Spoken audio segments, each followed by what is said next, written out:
संकटों का प्रभाव हर किसी पर हुआ, हम भी अछूते नहीं।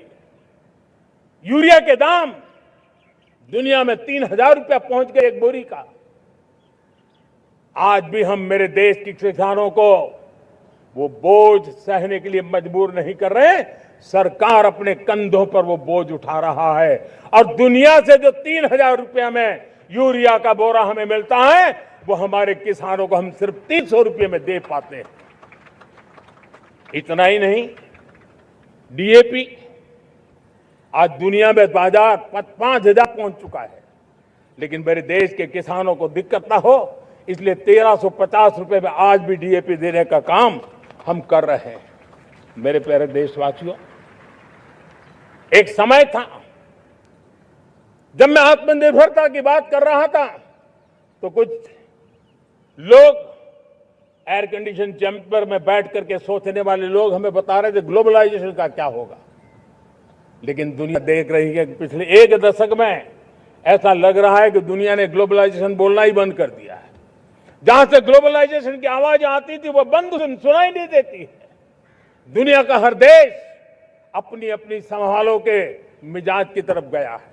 लेकिन दुर्भाग्य से इस संकट के कालखंड में कुछ लोगों ने अपना रुतबा दिखाने के लिए संसाधनों को वेपनाइज करने का खेल खेला है। दुनिया अपने पास जो कुछ भी है उसको वेपनाइज करने में लगी है। संसाधनों का वेपनाइज, रिसोर्स का वेपनाइज, पेट्रोल, डीजल, फर्टिलाइजर, दवाइयां, टेक्नोलॉजी की चिप्स, इतना ही नहीं भूभाग को भी वेपनाइज किया जा रहा है। और ऐसे समय अगर हम आत्मनिर्भरता मंत्र को लेकर 10 साल सही दिशा में न चले होते तो हम कल्पना कर सकते हैं कि ऐसी चुनौतियों का मजबूती से मुकाबला कैसे करते हैं। और हमारी तैयारियां निरंतर बढ़ती जा रही है। मेरे प्यारे देशवासियों, दूसरी तरफ आज भारत का प्रोफाइल पूरी तरफ बढ़ रहा है। आज भारत दुनिया के लिए एक स्वीकृत और सम्मानीय देश के रूप में बन रहा है। भारत के पास स्थिर पॉलिटिकल मैंडेट है, स्थिर सरकार है, भारत का वाइब्रेंट लोकतंत्र है, भारत का मजबूत न्यायतंत्र है और हम सब दिशा देने वाला भारत का संविधान है। और अब दुनिया हमारे इन सामर्थ्य को पहचानने लगी है और इसलिए 2014 के बाद दुनिया करीब करीब 40 देशों के साथ हमारा एफटीए एग्रीमेंट हो रहा है। अब देखिए कितना बड़ा अवसर आया है।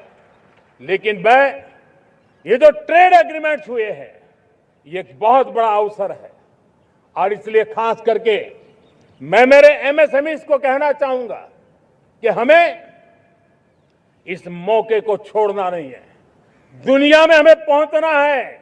भारत के उत्पाद की हर चीज विश्व के बाजार में पहुंचे और चाहे हमारा टेक्सटाइल हो, हमारी मशीनरी हो, हमने दवाइयां हो, हमने मौका छोड़ना नहीं है। लेकिन वैश्विक जो पैरामीटर्स हैं उस पैरामीटर को हमें पार करना होगा। हमें दुनिया से जो मिलता है उसे अच्छा देना पड़ेगा, दुनिया में जो मिलता है उसे सस्ता देना पड़ेगा। और पंजाब के लुधियाना से लेकर के तमिलनाडु के तिरुपुर तक हमारा टेक्सटाइल सेक्टर दुनिया में पहुंच सकता है।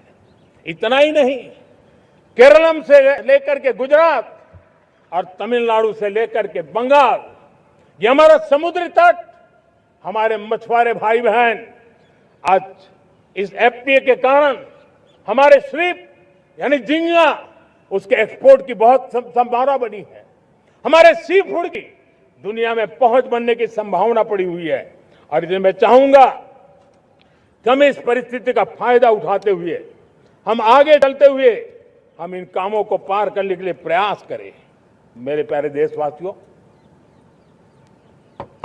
मैंने जो भूमिका आपके सामने रखी है उसके पीछे 2047 का लक्ष्य इन मजबूत नींव पर खड़ा है। 2047 विकसित भारत का लक्ष्य हमने पिछले 10-12 साल में देशवासियों ने जो सामर्थ्य दिखाया है, उस सामर्थ्य का हिस्सा है। और इसलिए मेरे प्यारे भाइयों बहनों, सदी का 1/4 हिस्सा बीत चुका है और अगला 1/4 हमारे लिए अत्यंत महत्वपूर्ण है। अब हम रुक नहीं सकते हैं, हमारी गति नहीं रुक सकती है, हमारी दिशा तय हो चुकी है, हमें प्राप्त करके रहना है। और इसके लिए हमें अपना वर्क कल्चर बदलना होगा। हमारे वर्क कल्चर को बदलते हुए हमें हमारी सोच को भी बदलना होगा, हमें हमारे काम की गति को भी बदलना होगा। जो काम पिछले 5-7 दशक में नहीं हुए हैं, वो काम हमें आने वाले 5-7 साल में करने हैं। और मेरा भरोसा है मेरे देश की युवा शक्ति पर, मेरे देश के नौजवानों पर, मेरे देश की माताओं को बहनों पर, मेरे देश के किसानों पर, मेरे देश के मजदूरों पर कि हम इस सपने को साकार कर सकते हैं। और इसलिए हमें रिफॉर्म की गति को भी आगे बढ़ाना है। और जब मैं रिफॉर्म की बात कर रहा हूं, रिफॉर्म नहीं हमारे लिए कोई कंपल्सन है, नहीं रिफॉर्म ये हमारे के लिए कोई बजबड़ है। हमारे लिए रिफॉर्म ये कन्विक्शन है। आउट ऑफ कन्विक्शन हम रिफॉर्म एक्सप्रेस पर चल पड़े हैं और हम आने वाले दिनों में भी नेक्स्ट लेवल रिफॉर्म की ओर बढ़ने वाले हैं। और इसलिए सरकार, समाज, उद्योग, उत्पादक, किसान, हर किसी ने अपनी ट्रेडिशनल व्यवस्थाओं में रिफॉर्म करना पड़ेगा, सोच में रिफॉर्म करना होगा, अपने लक्ष्यों को रिफॉर्म करना होगा। और इसलिए मेरे प्यारे देशवासियों, हमें एक निश्चित दिशा में को लेकर के चलना होगा। मैं आज उस युग को भी याद करना चाहूंगा जब देश भारत का सामर्थ्य सप्त सिंधु के रूप में हम जानते थे, हम समझते थे, हम सुनते थे। अब विकसित भारत बनाने के लिए हमें नई धारा चाहिए। आज लाल किले की प्राचीर से मैं देश के सामने शक्ति की सप्त धारा का आवाहन करता हूं। आने वाले 5-7 साल में जो पिछले 5-7 दशक में नहीं हुआ, वो सप्त धारा के सामर्थ्य से, शक्ति से हम देश को नई ऊंचाई, नई गति देंगे और नए लक्ष्यों को पार करने वाला सामर्थ्य देंगे। और इसके साथ साथ देश की युवा शक्ति का सामर्थ्य का भरपूर राष्ट्र निर्माण में उपयोग होगा, उनकी शक्ति जोड़ी जाएगी। आने वाले दिनों में जब मैं सप्तधारा की बात करता हूं, सप्तधारा की पहली शक्ति है मैन्युफैक्चरिंग पावर।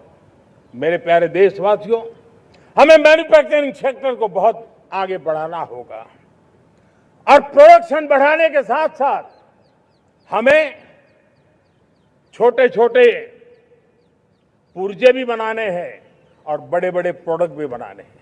पूरा वैल्यू चेन हमारा होना चाहिए और उसे लेकर के चलना। हमें कंपोनेंट भी चाहिए और हमें कंप्लीट मैन्युफैक्चरिंग भी चाहिए, कंप्लीट प्रोडक्ट भी चाहिए। डिजाइन से लेकर मैन्युफैक्चरिंग तक भारत को ग्लोबल सप्लाई चेन का भरोसामंद केंद्र बनना होगा। इसके लिए मैं 3 चीजों पर विशेष जोर देना चाहता हूं। मैन्युफैक्चरिंग के क्षेत्र में जो मेरे भाई बहन हैं, ये समय का ये अवसर है, इस अवसर को जाने मत दें। और इसके लिए हमें कॉस्ट, क्वालिटी और स्केल, इसके विषय में वैश्विक मानदंडों से खरा उतरना पड़ेगा। हमारी फैक्ट्रीज कॉम्पिटिटिव हो, हमारे प्रोडक्ट्स यूजर फ्रेंडली हो, हमारा पैकेजिंग दुनिया के लोगों को लुभावने वाला हो, आकर्षित करने वाला हो, हमारा जीरो डिफेक्ट प्रिसिजन मैन्युफैक्चरिंग, ये हमारी पहचान बनना चाहिए। हर मैन्युफैक्चरर, हर एंटरप्रेन्योर, हर एमएसएमई से मैं कहना चाहता हूं, ग्लोबल मार्केट में हमारी पहचान विश्वसनीयता और गुणवत्ता के आधार पर होनी चाहिए। क्वालिटी के संबंध में नो कॉम्प्रोमाइज, और इसलिए हमारा मंत्र क्वालिटी क्वालिटी क्वालिटी होना चाहिए। यही हमारा ग्लोबल ब्रांड वैल्यू बनेगा। मेरे प्यारे देशवासियों,